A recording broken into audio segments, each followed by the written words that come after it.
समुद्री लुटेरे और उनकी कहानियां मुझे बचपन से ही बहुत पसंद है और इस जॉनर को काफी अच्छी तरीके से दिखाया है Pirates of the Caribbean franchise ने। पर आखिर एक पायरेट को पायरेट बनाता क्या है? ऑब्वियसली उसकी शिप। तो आज हम बात करेंगे ऐसे ही कुछ powerful pirates of the Caribbean ships के बारे में। तो बिना समुद्र में डुबकी लगाए चलिए शुरू करते हैं।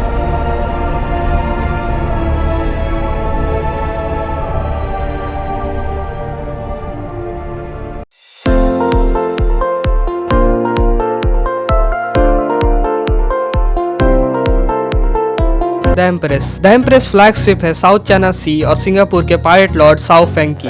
पायरेट्स ऑफ द कैरेबियन 2 और 3 में जब लॉर्ड कटलर बकेट पायरेसी के खिलाफ अपने वॉर पर था, द एम्प्रेस ने ही ब्लैक पर्ल को पकड़वाने में मदद की थी। लेकिन बकेट ने साओ फेंग को धोखा दे दिया, जिसका बदला लेने के लिए उसने ब्लैक पर्ल को छुड़वा दिया और इसी के कारण बकेट ने द फ्लाइंग डचमैन को ऑर्डर दिया कि वो द एम्प्रेस को पकड़ ले और इसी में साओ फेंग की मौत हो गई। लेकिन मरने से पहले साओ फेंग ने एलिजाबेथ स्वॉन को अपना पीस ऑफ 8 और पायरेट लॉर्ड और एम्प्रेस का कैप्टन का भी टाइटल दे दिया। हालांकि द एम्प्रेस को फ्लाइंग डचमैन पकड़ के ले जा रहा था, लेकिन वो भागने में कामयाब हो गया और सीधा पहुंच गया शिपरेक क्रोव में, जहां पर फोर ब्रेथन कोर्ट में एलिजाबेथ स्वॉन को द पायरेट किंग बनाया गया।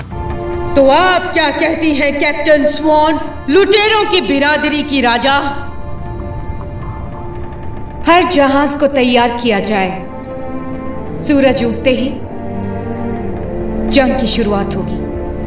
द एम्प्रेस का डर पूरे साउथ चाइना सी में फैला हुआ था, जिसकी वजह से कोई भी मर्चेंट उसके इलाके से गुजरना नहीं चाहता था। वो एक ट्रेडिशनल चाइनीज शिप थी जिसके ऊपर एक आई को बनाया गया था, जो कि यह मान्यता थी कि वो शिप को रास्ता दिखाती है। वो शिप 600 टन सामान को उठा सकता था और उसके एक चलती फिरती जेल की तरह भी इस्तेमाल किया जाता था। कुछ कैदी तो इतने समय तक थे कि उनकी सिर्फ हड्डियां ही बची हुई थी। द साइलेंट मैरी ये स्पेनिश रॉयल नेवी शिप थी, जो कि पायरेसी के दौरान कैरेबियन के समुद्रों में चला करती थी और इसे कमांड करते थे कैप्टन अरामांडो सालाजार। ये सबसे खतरनाक पायरेट हंटिंग शिप थी और बड़े बड़े पायरेट्स इसका नाम सुन के ही डर जाते थे। एक मिशन के दौरान the Silent Mary Devil's Triangle में रहस्यमय तरीके से गुम हो गई और जब सालों बाद वो वापस आई तो वो पूरी तरह बदल चुकी थी, एक खतरनाक और भूतिया शिप में, जिसके क्रू में शामिल थे सिर्फ भूत। नॉर्मली कोई भी शिप जो इतना नुकसान झेली हो वो पानी को छूते ही डूब जाती, लेकिन साइलेंट मैरी इन सभी नियमों को तोड़ते हुए समुद्र में एक नॉर्मल सी वर्दी शिप की तरह चलती थी। हालांकि वो शिप कम और शिप का कंकाल ज्यादा थी। अब जो कि वो एक डरावनी भूत बन ही चुकी थी, द साइलेंट मैरी सालाजार के बदले की सबसे बड़ी हथियार थी। वो अपने जादू का इस्तेमाल करके उस शिप के बो को पीछे की तरफ मोड़ता और शिप के रिब्स को एक सी मॉन्स्टर के मुंह की तरह खोल देता और फिर उसे क्रैश कर देता किसी दूसरे शिप के ऊपर, जिससे वो 2 टुकड़ों में टूट जाती और साइलेंट मैरी सालाजार के जादू की वजह से इंडिस्ट्रक्टेबल रहती। द क्वीन एन्स रिवेंज, इसका कैप्टन था ब्लैक बियर्ड। इस शिप को पहले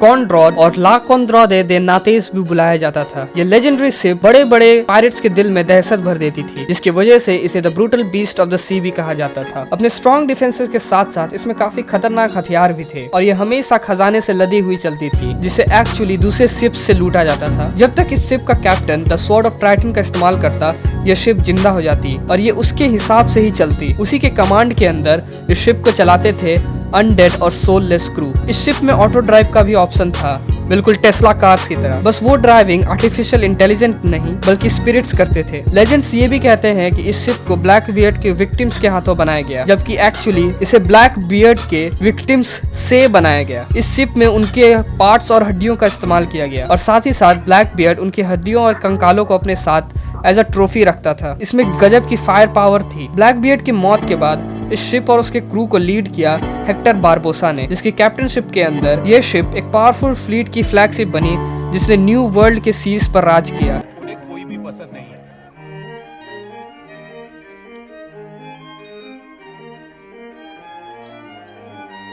ब्लैक पर्ल सबसे पॉपुलर पायरेट शिप, जिसका असली नाम विकेट रेंच था। एक समय पर ये एक मर्चेंट ट्रेडिंग शिप थी, लेकिन बाद में ये वो लेजेंडरी पायरेट शिप बनी जिसे हम सब जानते हैं। इसके 2 कैप्टन थे। सबसे पहले जैक स्पैरो। कप्तान जैक स्पैरो ज्यादा बेहतर रहेगा। कैप्टन जैक स्पैरो और हेक्टर बारबोसा। इसका ब्लैक कलर न सिर्फ लोगों को डराने के काम आता था, बल्कि इसके क्रू को रात के अंधेरे में अच्छे से छिपने के भी काम आता था और इसी का इस्तेमाल करके बारबोसा ने पोर्ट रॉयल के हार्बर पर हमला किया और आगे चल के कैप्टन जैक स्पैरो ने भी इसका इस्तेमाल किया, जब उसने विल टर्नर को एक डूबे हुए शिप में डेड मैन्स चेस्ट की चाबी ढूंढने के लिए भेजा। ये शिप तेज थी और जब ये हवा की दिशा के साथ चलती तब ये कैरेबियन की सबसे तेज शिप होती, जिसका मतलब है इस शिप को इसकी स्पीड, उसके बड़े बड़े कैनन सेल्वेसेस से मिलती। इसकी फायर पावर भी बहुत अच्छी थी, जो कि बड़े बड़े शिप को डुबा सकती थी। द ब्लैक पर्ल इकलौती ऐसी शिप है जिसने द फ्लाइंग डचमैन को आउटरन किया जब वो हवा की दिशा के साथ चल रही थी, जबकि flying Dutchman pirates of the Caribbean की सबसे फास्टेस्ट शिप है। She survived.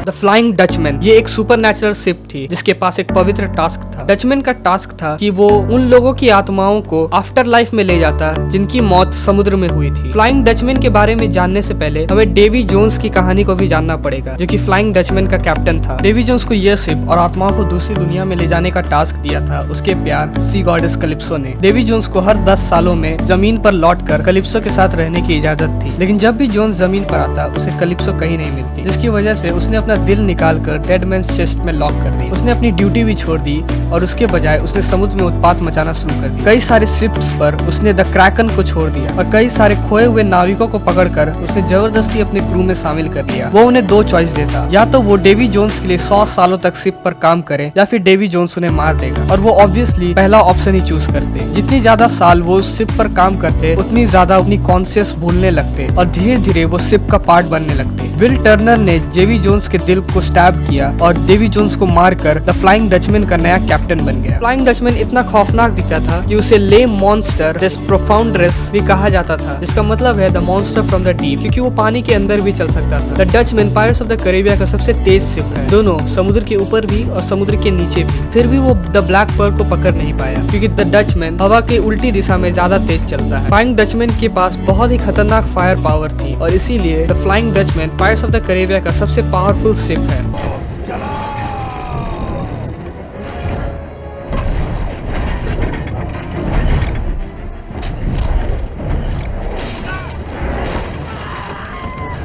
तो अभी के लिए बस इतना ही। अगर ये वीडियो पसंद आई हो तो नीचे बार एक लाइक बटन को समुद्र की तरह नीला बना दो। और हाँ, हमारे पहले 100 सब्सक्राइबर हो चुके हैं। जिन लोगों ने भी सब्सक्राइब किया उन्हें ढेर सारा थैंक यू, और जिन लोगों ने भी सब्सक्राइब नहीं किया है जल्दी से सब्सक्राइब करो, और सब्सक्राइब करने के बाद इस वीडियो को शेयर करो ताकि और भी लोगों को हमारे इस चैनल के बारे में पता चले। मैं मिलूंगा आपसे अगली वीडियो में, तब तक के लिए गुड बाय।